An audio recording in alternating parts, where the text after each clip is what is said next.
Hakeruan kompjuterat e 3 prokurorëve të SPAK, zbardhet identiteti i 2 të arrestuarve.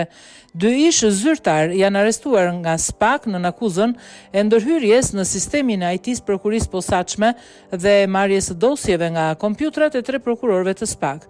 Ngjarja e rëndë ka ndodhur disa javë më parë në orët e vona të natës, kur sistemi i alarmit të sigurisë së lartë në ambientet e SPAK u aktivizua në mënyrë të pazakontë dhe tregonte një ndërhyrje të paautorizuar në rrjetin e brendshëm informatik, çka vuri menjëherë në lëvizje oficerët e BKH-s dhe ekipin e IT-s.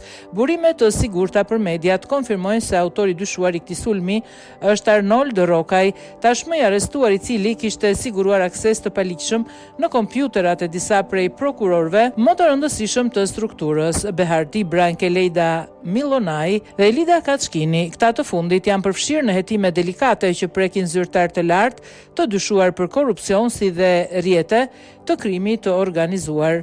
Nga hetimet paraprake rezulton se materialet e marra prej Rokajt janë shpërndar më tej tek ish zyrtari Burgut të Vlorës Zambak Gjonaj dhe më pas tek persona të tjerë në rrethin e tij shoqëror. Disa prej këtyre dokumentave kanë përfunduar edhe në telefonin e Agim Ismailit, ish drejtori i përgjithshëm i burgjeve, si dhe në pajisjen e celulare të Dritan Palnikajt, sekretar aktual në Ministrinë e Arsimit. Palnikaj është marrë në pyetje ditët e fundit nga hetuesit e SPAK dhe telefoni i tij është sekuestruar për ekzaminim të mëtejshëm.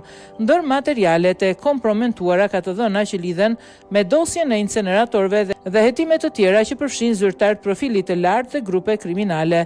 Pavarësisht i sulmit të rënd kibernetik, fal ndërhyrjes së shpejtë të agjentëve të BKH-s, është arritur të parandalohet depërtimi në sistemet më të ndjeshme të SPAK, përfshirë laboratorin sekret dhe rrjetin e drejtuesve të institucionit. Hetimet vijojnë ndërsa ky skandal ngre alarmin për sigurinë e të dhënave konfidenciale të drejtorisë dhe ekspozon rrjedhje të mundshme informacionin në nivelet më të larta të administratës dhe politikës.